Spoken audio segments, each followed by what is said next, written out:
Bismillahirrahmanirrahim. Assalamualaikum warahmatullahi wabarakatuh. Hamdan katsiran thayyiban mubarakan fi asyhadu an la ilaha illallah wahdahu la syarikalah wa asyhadu anna Muhammadan abduhu wa rasuluhu nabiyyi la nabiyya ba'dahu amma ba'd.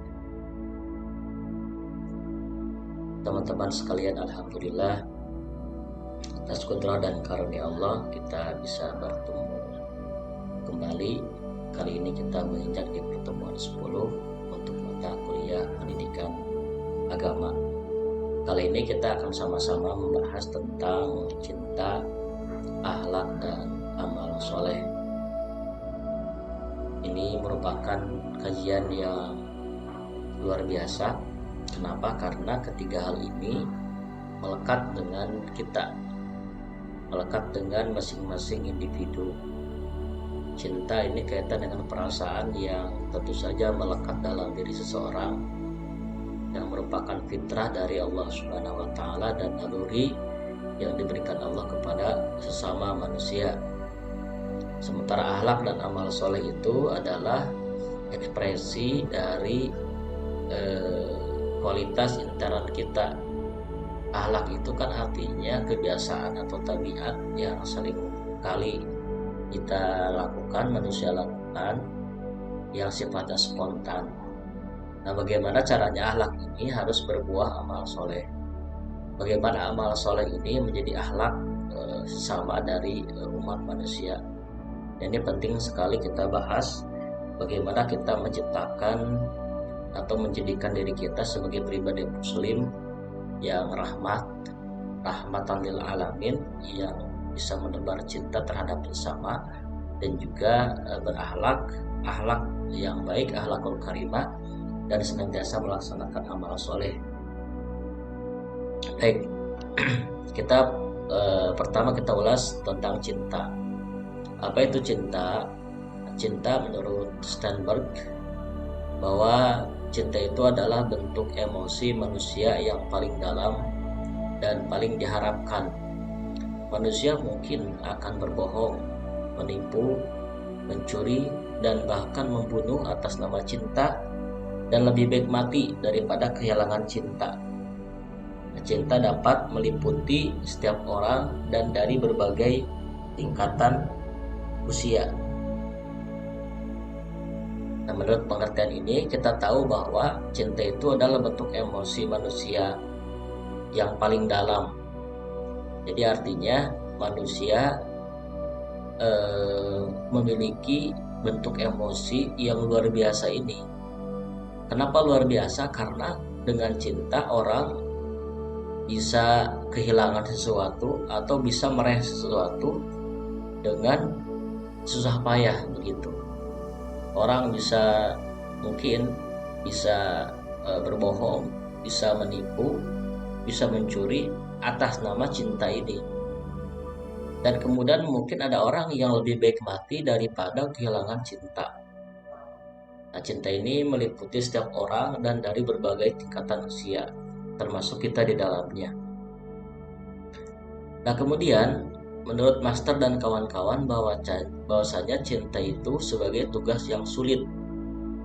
Samping mencintai pasangannya, baik laki-laki ataupun wanita, manusia dapat mencintai anak maupun orang tua, saudara, kawan kesayangan, negara, atau Tuhan, sama seperti mereka mencintai makanan kesukaan, pelangi, dan olahraga favoritnya.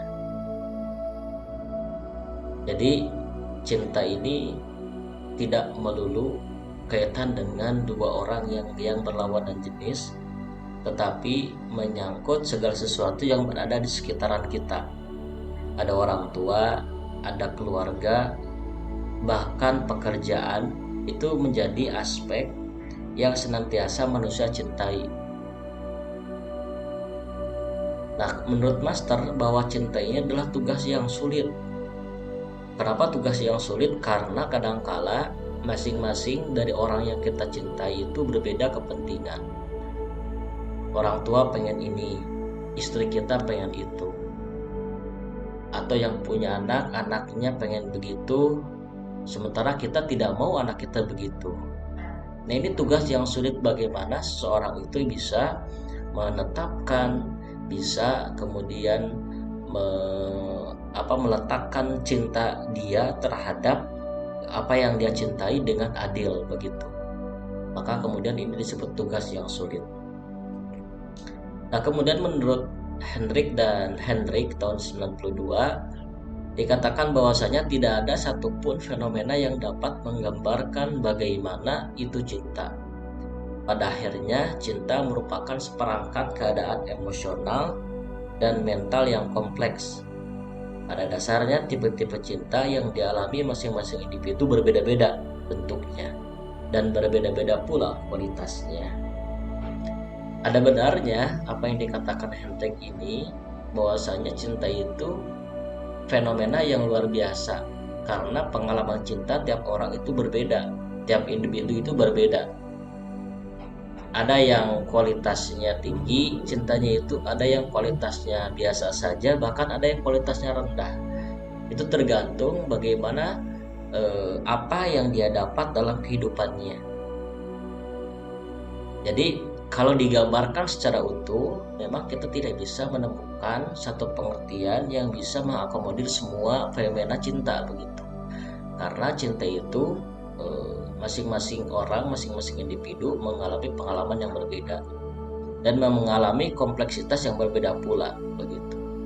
Tetapi secara garis besar bahwasanya seperti yang dikatakan di awal Steinberg, bahwa cinta itu adalah emosi, perasaan yang sifatnya dalam dan diharapkan oleh manusia. Itu saja yang menjadi core inti dari makna cinta itu sendiri. Nah, kemudian menurut Leibowitz, bahwasannya cinta itu adalah suatu sikap yang diarahkan seseorang terhadap orang lain yang dianggap istimewa, yang mempengaruhi cara berpikir, merasa, dan bertingkah laku. Nah, ini Leibowitz ini mengambil pengertian lebih khusus, bahwasanya katanya cinta itu sikap yang diarahkan pada seseorang. Seseorang artinya berarti individu manusia. Pada dasarnya cinta dengan pengertian ini antara sesama manusia, antara kita dengan lawan jenis, suami dengan istri, anak dengan orang tua dengan anak, ataupun guru terhadap siswa. Nah, tiada lain kenapa kemudian manusia itu cinta terhadap manusia yang lain, karena dianggap istimewa. Yang kemudian dengan keistimewaannya, orang itu cara berpikirnya terpengaruh oleh orang yang dicintai. Contoh halnya misalkan guru cinta terhadap siswa, maka yang dipikirkan oleh guru adalah bagaimana cara mendidik siswa, karena siswa dianggapnya adalah istimewa. Kemudian orang tua kepada anak itu jelas, orang tua manapun, sebangor apapun anak, pasti dicintai oleh orang tua. Bahkan sebadung apapun anak itu pasti dikenalkan kepada yang lain. Ini anak saya, bangor teh Ustadz, anak teh bangor, tetap dikenalkan, tetap diakui bahwa dia itu adalah anaknya. Karena apa? Karena saking istimewanya. Apalagi istri kepada suami, suami kepada istri, itu sangat spesial, sangat istimewa, sehingga apa yang dipikirkan, pekerjaannya, tingkah lakunya itu tergantung terhadap orang yang dia cintai karena istimewa. Nah, bagaimana kita memandang cinta itu? Nah, kita coba telaah pengertian dari Ibnu Hazm dalam Tauqul Hamamah, bahwa kata Ibnu Hazm bahwa cinta itu adalah permainan di awal saja. Pada akhirnya cinta adalah kesungguhan. Perkataan Ibnu Hazm ini memang tidak jauh dari kata benar, pun tidak jauh dari kata salah. Beberapa orang terkadang ada kalanya hanya main-main dengan cinta, namun saat ia bermain dengan cinta justru ia terperangkap dengan permainan sendiri. Ya kalau misalkan kita ambil contoh seseorang ya, lawan jenis laki-laki ke perempuan, memang kita sering mendengar atau sering menyaksikan ada kalanya orang itu main-main untuk mendekati seorang perempuan. Tapi lama-lama orang itu bisa terperangkap dengan permainannya. Lama-lama bisa cinta sungguhan. Ketika satu sama lain ada chemistry, satu sama lain ada ikatan emosional, maka orang itu tidak akan lepas begitu saja dari ikatan emosional tersebut. Itu yang disebut dengan terperangkap dalam permainannya. Karena yang dihadapi oleh orang itu bukan benda mati, melainkan benda hidup yang kadangkala bisa berimplikasi terhadap dirinya, terhadap pola pikirnya, kepada tingkahnya, kan begitu. Nah makanya kenapa kemudian Ibnu Hazm berkata bahwa cinta ini adalah permainan di awal saja, di akhirnya ada kesukuan, yang jelas karena kadangkala demikian terjadi yang tadi disampaikan. Nah kemudian Ibnu Hazm pun pernah membuat ilustrasi. Kuceritakan kepadamu tentang diriku. Diriku di sini adalah tentang cinta. Sesungguhnya aku tidak pernah puas dengan pertemuan. Sebab semakin bertemu, aku justru semakin larut dalam dahaga.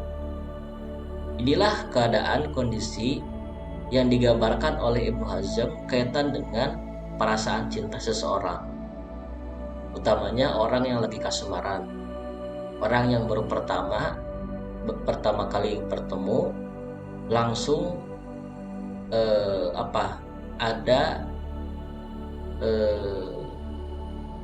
sinyal-sinyal dalam dirinya bahwasanya dia punya atau dia harus mengikatkan emosional terhadap orang itu. Nah ketika bertemu, orang itu tidak akan puas sampai kapanpun. Setelah bertemu pasti justru semakin larut dalam dahaga, haus ingin terus bertemu, ingin terus menatap dirinya, ingin terus berdekat dengannya. Itu gambaran yang digambarkan oleh Ibnu Hazm kaitan dengan cinta itu. Nah, sementara tadi dalam menurut Ibnu Hazm bahwasanya cinta itu adalah permainan dan cinta itu adalah naluri fitrah yang diberikan Allah terhadap manusia. Di antara ayat yang berbicara tentang ini adalah surat Ali Imran ayat 14. A'udzubillahi minasyaitonirrajim. Zuyyina lin-nasi hubbus syahwati minan nisa'i wal banina. Sudah dijadikan indah bagi manusia kecintaan syahwat terhadap satu perempuan, anak. Wal qanatiril muqantarah minadz dzahab wal fiddah.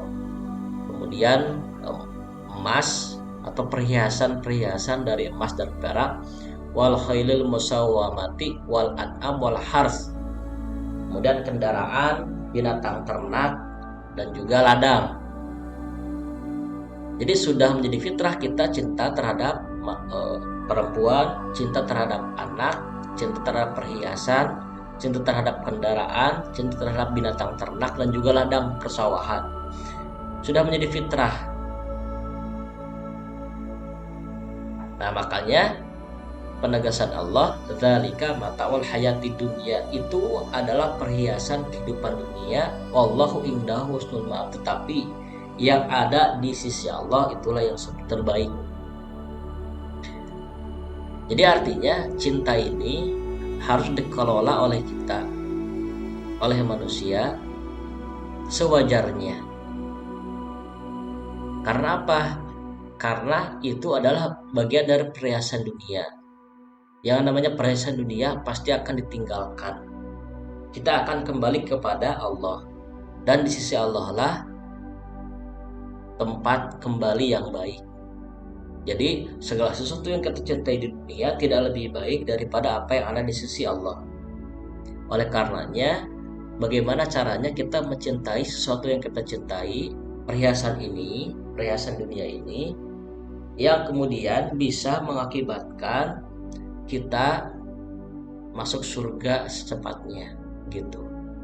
Bagaimana mempola memanage perasaan cinta kita terhadap perhiasan dunia ini disesuaikan atau kemudian bisa menjadi ladang investasi amal kebaikan kita nanti begitu. Jangan sampai kemudian justru malah memadaratkan kita nanti di akhirat kelak begitu. Nah, kemudian cinta juga sebagai manifestasi orang beriman seperti yang tadi saya sampaikan di awal. Ayatnya di surat Maryam ayat 96. A'udzubillahi minasyaitonirrajim. Innalladzina amanu wa 'amilus sholihat sayaj'alu lahumur rahmanu wudda.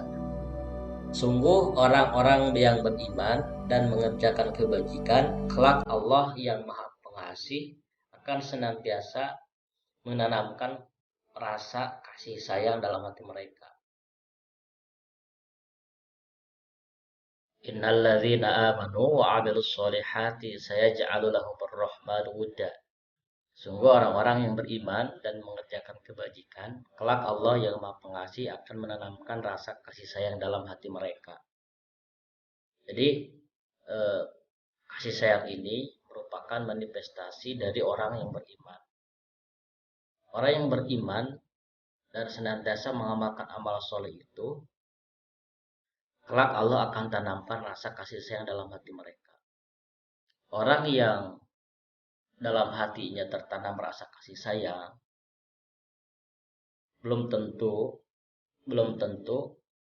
itu merupakan kasih sayang Allah tanamkan dalam hati mereka selama orang itu tidak kemudian diiringi dengan mengerjakan amal soleh.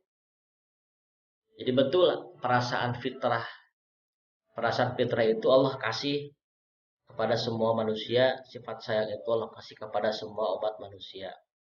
Tetapi ada yang kemudian Allah kasih khusus untuk orang yang beriman dan orang yang senantiasa mengamalkan amal soleh atau amal kebajikan. Nah, kalau kita ingin masuk kepada kelompok ini, maka salah satu yang mesti kita lakukan adalah senantiasa di samping kita beriman, kita senantiasa mengamalkan amal soleh atau amal kebajikan. Nah, kemudian kita akan coba bahas tentang komponen dari cinta itu sendiri. Apa saja komponen cinta itu? Setidaknya ada 3. Yang pertama ada keintiman, ada gairah, dan ada komitmen. Keintiman atau intimasi ialah perasaan ingin selalu dekat, ingin selalu berhubungan, membentuk ikatan dengan orang yang dicintai. Dalam komponen ini ada keinginan untuk selalu memberi perhatian pada orang yang dicintai. Intimate. Dan ini biasanya wajar ya. Orang yang cinta terhadap seseorang, perasaannya pasti selalu ingin dekat. Tetapi kita selaku orang Islam mesti menempatkan keintiman ini pada sesuatu yang dibolehkan. Misalkan kita boleh ingin dekat terhadap lawan jenis selama lawan jenis itu kalau sudah sah menjadi suami, sudah sah menjadi istri. Keintiman kita ingin selalu dekat dengan Al-Quran, itu dibolehkan. Dengan keluarga, dengan anak, itu dibolehkan. Dengan pekerjaan, selama pekerjaan itu bisa kemudian meningkatkan kualitas iman dan takwa, itu boleh. Jadi catatannya bahwa keintiman ini, perasaan ingin selalu dekat ini diperbolehkan jika kemudian kepada sesuatu yang memang halal, yang memang dibenarkan oleh syariat Islam. Begitu. Jadi kalau tanpa perasaan keintiman ini, cinta akan hambar. Jadi yang disebut dengan komponen cinta itu sesuatu yang satu sama lain harus ada. Kalau satu tidak ada, maka akan hambar, maka cinta itu akan hilang, begitu. Nah, yang pertama adalah keintiman yang tadi disampaikan. Yang kedua, sebelum ke yang kedua, nah komponen keintiman ini menurut Sternberg tahun 88 itu dikatakan ada 10 komponen. Apa saja 10 komponen itu? Yang pertama adalah keinginan untuk meningkatkan kesejahteraan orang yang dicintai. Keluarga, anak, istri. Keinginan untuk kemudian meningkatkan kesejahteraannya itu bagian dari komponen keintiman. Kami ingin selalu dekat tadi kan begitu. Kemudian yang kedua, ingin mengalami kebahagiaan dengan orang yang dicintai. Kemudian yang ketiga, ingin menempatkan orang yang dicintai dalam penghargaan yang tinggi, memperlakukan istri, memperlakukan anak, keluarga dengan semaksimal mungkin, memposisikannya ingin ditempatkan di derajat yang tinggi begitu. Nah, yang luar biasa sebetulnya dalam konteks Islam itu, keintiman yang sebenarnya adalah bagaimana bisa menempatkan istri, menempatkan anak, menempatkan keluarga di tempat yang baik itu nanti di surga. Di surganya Allah Subhanahu wa taala bersama-sama kumpul dengan kita. Dan nanti kan kelak di surga itu kita akan berkumpul dengan orang yang kita cintai. Selama orang yang kita cintai itu sefrekuensi, satu aliran, satu pemahaman, satu akidah utamanya dengan kita. Nabi Nuh dan Kan'an di dunia memang anak biologis, tapi di akhirat kelak kan tidak bersama karena tidak satu frekuensi, tidak satu akidah. Ayahnya menyuruh tauhid, malah anaknya ingkar. Begitupun dengan kita. Kalau kita ingin bersama-sama nanti dengan keluarga di akhirat kelak, maka kuncinya adalah sama-sama di dunia juga begitu. Sama-sama dalam hal akidah, dalam hal kualitas ibadah harus sama-sama kualitasnya begitu. Kemudian komponen keintiman yang keempat adalah mampu bergantung pada orang yang dicintai ketika dibutuhkan. Suami ke istri, istri ke suami misalkan. Suami menggantungkan kebutuhannya kepada istri, begitupun istri menggantungkan kebutuhannya kepada suami. Suami punya tugas mencari nafkah misalkan, istri punya tugas mengurus rumah tangga misalkan. Satu sama lain hak dan kewajibannya harus saling dikerjakan, harus saling diterima satu sama lain. Supaya apa? Supaya rumah tangganya harmonis, supaya komponen keintiman ini tidak hilang begitu. Dan kualitas cinta akan senantiasa utuh. Kemudian yang kelima, memiliki pemahaman yang saling menguntungkan dengan pasangannya. Yang menguntungkan artinya saling berbagi peran, sehingga satu sama lain tidak saling merugikan. Ketika seorang suami berangkat kerja, ada yang menyiapkan. Begitupun ketika istri ingin sesuatu, ada yang memberi. Begitu satu sama lain saling berbagi peran satu sama lain supaya kualitas cintanya utuh. Kemudian komponen selanjutnya, saling berbagi hak milik dengan orang yang dicintai. Ada istilah bahwa barang suami adalah barang istri begitu. Nah, maksudnya demikian, saling berbagi rumah yang ditempati, kendaraan yang dimiliki, itu sama-sama dinikmati oleh kedua orang yang saling mencintai ini. Kemudian menerima dukungan emosi dari pasangannya, memberikan dukungan emosi pada orang yang dicintainya, berkomunikasi dengan intim terhadap pasangannya, dan menghargai orang yang dicintainya. Ini diantara komponen keintiman menurut Sternberg. Selanjutnya, nah yang kedua, kalau tadi keintiman, komponen yang pertama, yang kedua adalah gairah atau passion. Gairah dikatakan oleh Hetfield dan Wolster dalam Sternberg sebagai keadaan kepemilikan dan bersatu dengan orang yang dicintai. Jadi gairah adalah ekspresi dari hasrat dan kebutuhan seperti harga diri, kasih sayang, dominasi, nurturance, dan kebutuhan seksual. Jadi gairah ini artinya menurut Hetfield dan Wolster ini adalah keadaan kepemilikan dan bersatu dengan orang yang dicintainya. Artinya eh, ekspresi. Ini bagian dari ekspresi. Ekspresi dari perasaan cinta. Biasanya kalau kita cinta terhadap seseorang, kita akan muncul gairah.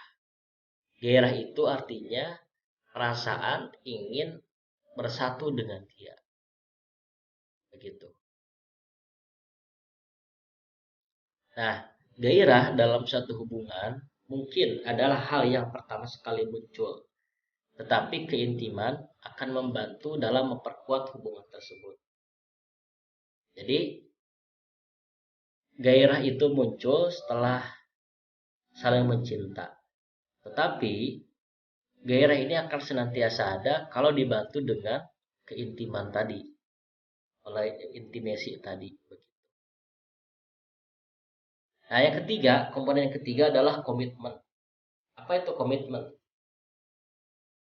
Nah, komponen komitmen merupakan suatu keputusan yang diambil seseorang bahwa dia mencintai orang lain dan secara berkesinambungan akan tetap mempertahankan cinta tersebut. Artinya konsekuensi begitu yang mesti diambil oleh seseorang yang saling mencintai.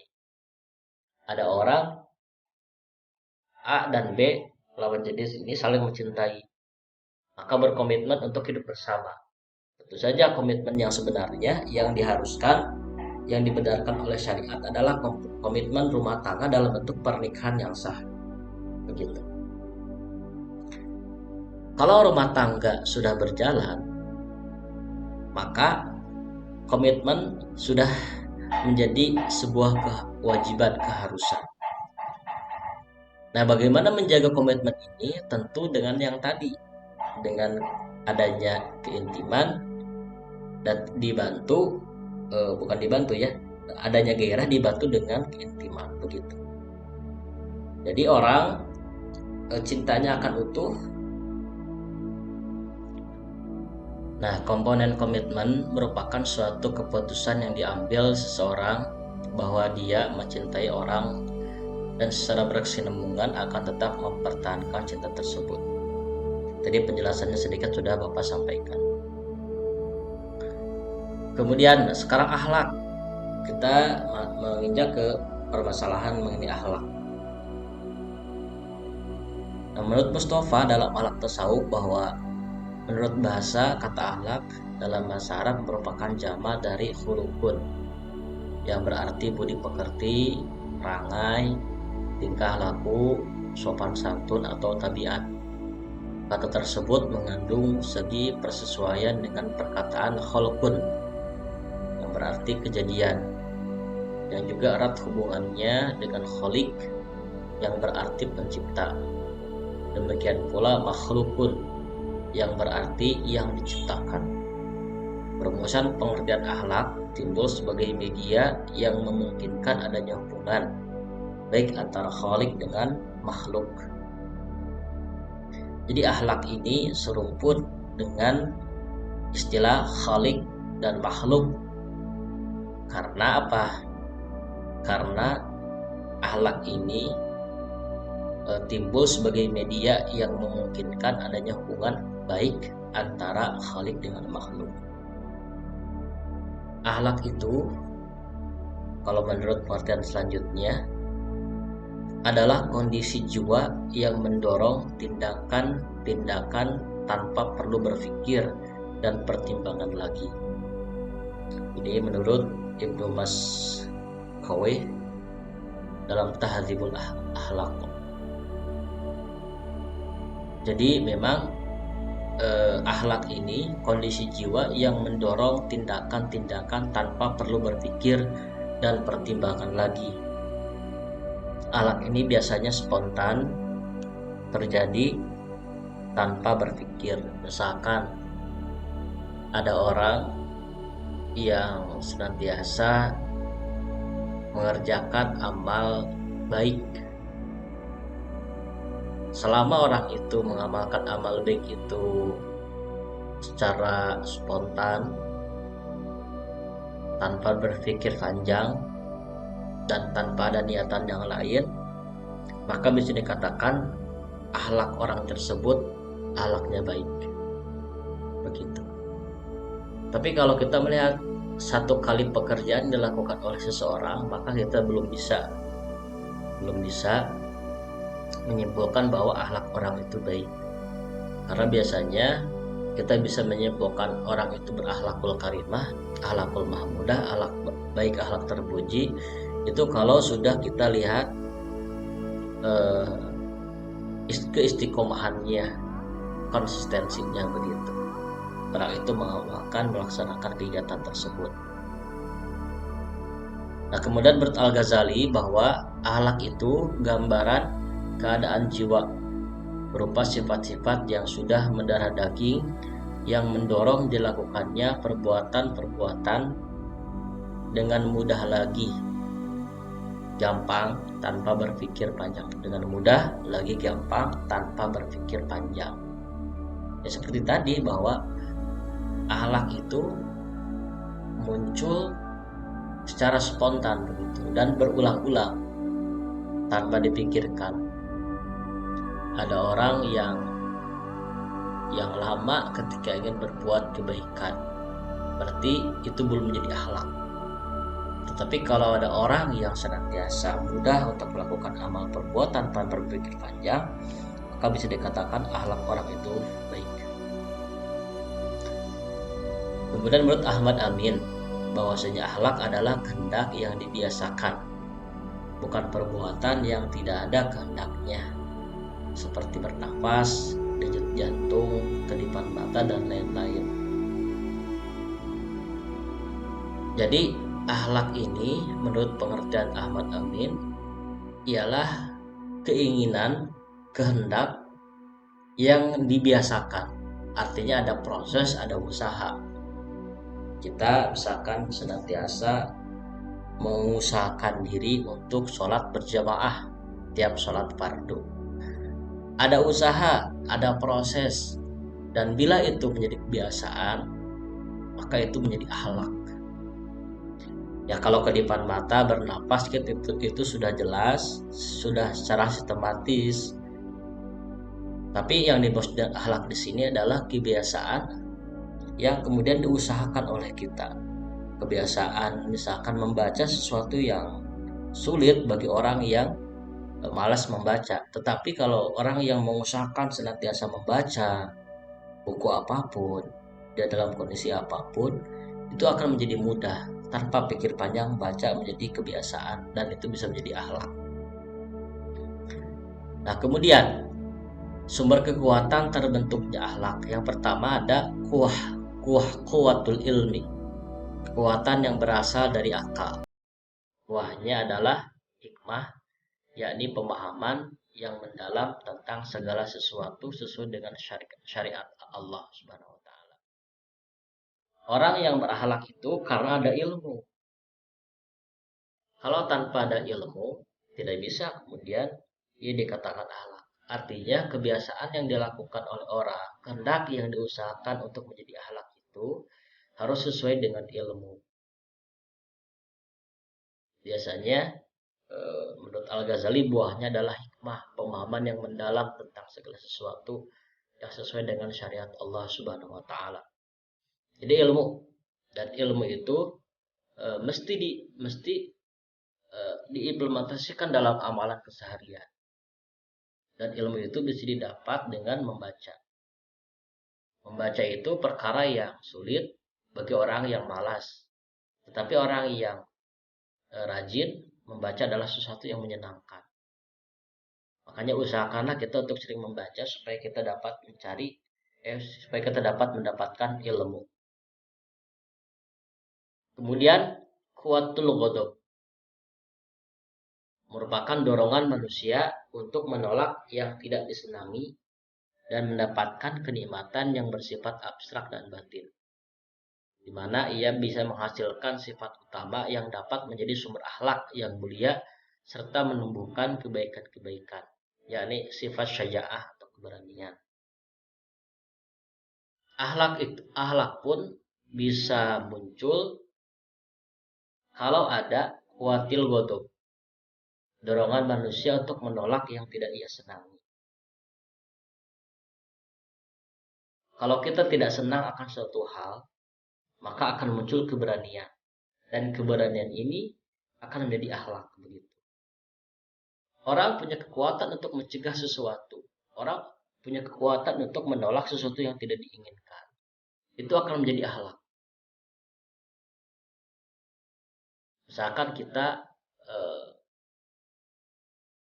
menolak atau takut terhadap kemiskinan, maka dorongan untuk menghindari kemiskinan itu akan menjadi akhlak.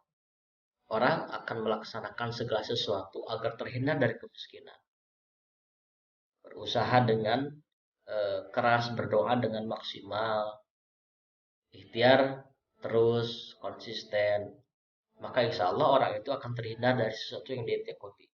Contohnya adalah kemiskinan, dan itu akan menjadi akhlak karena dibiasakan tadi kan begitu. Begitupun dengan keberanian yang bisa muncul jika ada dorongan untuk menolak sesuatu yang tidak ia senang. Kemudian yang ketiga, sumber kekuatan yang lain adalah kuwatus syahwah, yaitu kekuatan yang ada dalam diri manusia yang mendorong perbuatan-perbuatan untuk memperoleh kenikmatan yang bersifat zahir, yang diinspirasi oleh panca inderanya, seperti mencari makanan dan minuman, mencintai lawan jenis, dan lain-lainnya. Dengan kekuatan ini, manusia menjadi lebih bergairah dalam melaksanakan tugas-tugas kehidupan. Kuwati syahwah yang baik disebut dengan al-hifah. Nah, kalau tadi kuwatul ghadab artinya dorongan untuk menolak sesuatu yang dibenci. Nah, kalau kuwatu syahwah adalah dorongan, kekuatan untuk memperoleh sesuatu yang dicintainya. Kenikmatan-kenikmatan yang didapatkannya. Dorongan ini, misalkan kita mencintai atau kita suka terhadap lawan jenis. Kita bermaksud untuk menikahinya. Maka usaha yang dilakukan untuk mencintai, untuk mendapatkan orang yang dicintai, itu bisa menimbulkan gairah, dan gairah itu akan menjadi mendorong orang untuk melakukan sesuatu secara terus-menerus tanpa pikir panjang. Nah, sesuatu yang terus-menerus dan tanpa pikir panjang inilah yang kemudian disebut dengan akhlak. Kemudian kita ingin mendapatkan makanan dalam keseharian, ingin mendapatkan sandang, pangan, papan misalkan, karena bentuk kecintaan seperti tadi dalam surat Ali Imran bahwa kita itu diberi perasaan cinta kepada beberapa hal, salah satunya adalah kendaraan, kemudian rumah, kemudian sawah, ladang. Nah, usaha untuk mendapatkan itu yang kemudian dilatar belakangi oleh keinginan untuk mendapatkan itu akan mendorong perbuatan yang dilakukan berulang-ulang tanpa pikir panjang. Yang pasti, yang penting saya ingin mendapatkan hal itu. Maka itu akan kemudian mendorong munculnya akhlak. Itu yang disebut dengan kuwatus syahwah. Nah, yang kemudian yang terakhir adalah kuwatul adl.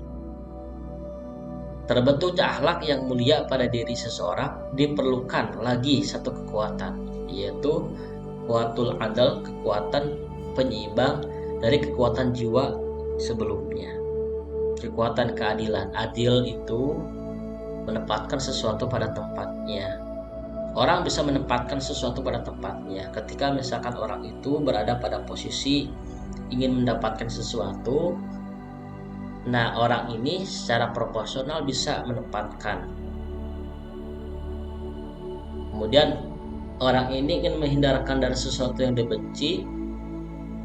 Nah, orang yang adil ini akan meletakkan proporsinya sesuai dengan ketentuan yang berlaku, sehingga orang ini akan menjadi orang yang berada di tengah-tengah, yang tidak melebihi batas dan juga tidak kekurangan daya usahanya begitu. Ini yang menjadi sumber kekuatan akhlak menurut Al-Ghazali. Jadi yang pertama ada kuwatul ilmi, ada kuwatul ghadab, ada kuatul syahwat dan kuatul adal. Nah, kemudian yang terakhir amal soleh. Nah, menurut bahasa, amal soleh ini berarti perbuatan yang baik, bermanfaat, selamat, atau cocok. Menurut Jamaah Syari, bahwa amal soleh adalah semua perbuatan yang sesuai dengan ajaran Al-Quran dan Sunnah Nabi SAW. Amal soleh juga didefinisikan sebagai perbuatan baik yang dilakukan seseorang karena Allah, dengan tujuan untuk mendapatkan rahmat dan ridho Allah, baik menjalankan perintah maupun menjauhi larangan sesuai dengan aturan-aturan ajaran Islam. Amal soleh berarti melaksanakan amalan-amalan tentu dengan akhlak ya, supaya menjadi akhlak itu harus dilakukan secara konsisten, yang amalan-amalan ini sesuai dengan apa yang diperintah oleh Allah Subhanahu wa taala, atau kita tidak mengamalkan sesuatu yang dilarang oleh Allah Subhanahu wa taala.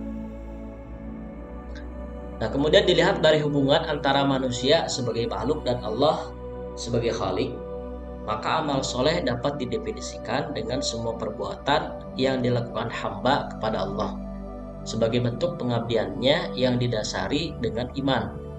Didasari dengan iman artinya disyaratkan dengan keyakinan dan pengetahuan yang benar. Makanya amal soleh itu biasanya dibarengi dengan iman sebelumnya. Wal as innal insana lafi khusr illal ladzina amanu wa amilus sholihat. Biasanya dibarengi dengan orang beriman.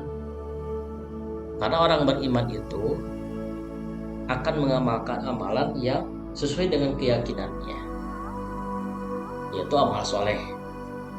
Dan tentu saja amal soleh akan berbuah pahala, berbuah kebaikan jika didasari dengan keimanan. Keimanan di sini adalah keyakinan dan pengetahuan yang benar. Nah, siapapun yang amalnya ingin menjadi amal soleh, maka ia harus beriman kepada Allah Subhanahu wa taala terlebih dahulu, lalu memiliki ilmu yang cukup sebelum tawakal. Ini sebagai syarat supaya pelaksanaannya dapat dikerjakan dengan benar. Kemudian ia harus ikhlas hanya karena Allah, bersabar dan atau bersyukur dalam pelaksanaannya. Dan terakhir, ridho terhadap semua keputusan Allah dengan hasil dan ikhtiar dan amal dari ikhtiar dan amal kita. Ini diantara rangkaian kegiatan dalam melaksanakan amal soleh. Yang pertama ada iman dulu, misalkan iman kepada Allah. Kemudian tentu saja kalau kita ingin benar amalan kita, harus dilandasi dengan ilmu yang cukup. Nah, setelah dilakukan dengan ilmu yang cukup, amalkan. Nah, amalan itu harus ikhlas, karena segala sesuatu harus ikhlas. Allah sudah menegaskan dalam surat Al-Baidah, wa ma umiru illa liya'budullaha mukhlishina lahuddin. Tidaklah aku perintah kalian mengamalkan peribadatan kecuali dengan amal ibadah yang ikhlas. Jadi harus ikhlas karena Allah, kemudian bersabar atas segala godaan yang ada ketika kita mengamalkan amal soleh, lalu kemudian bersyukur dalam pelaksanaannya, dan kemudian ridho terhadap semua keputusan yang Allah tetapkan untuk kita. Ikhtiar kita, amal kita, doa kita sudah kita laksanakan. Selebihnya adalah kita harus ridho terhadap keputusan dan ketetapan Allah Subhanahu wa taala. Nah, itu barangkali yang bisa Bapak sampaikan pada kesempatan kali ini. Mudah-mudahan apa yang disampaikan bermanfaat, khususnya bagi saya yang menyampaikan, umumnya bagi teman-teman sekalian yang mendengarkan. Aqulu qouli hadza wa astaghfirullah li wa lakum wal afu minkum. Wassalamualaikum warahmatullahi wabarakatuh.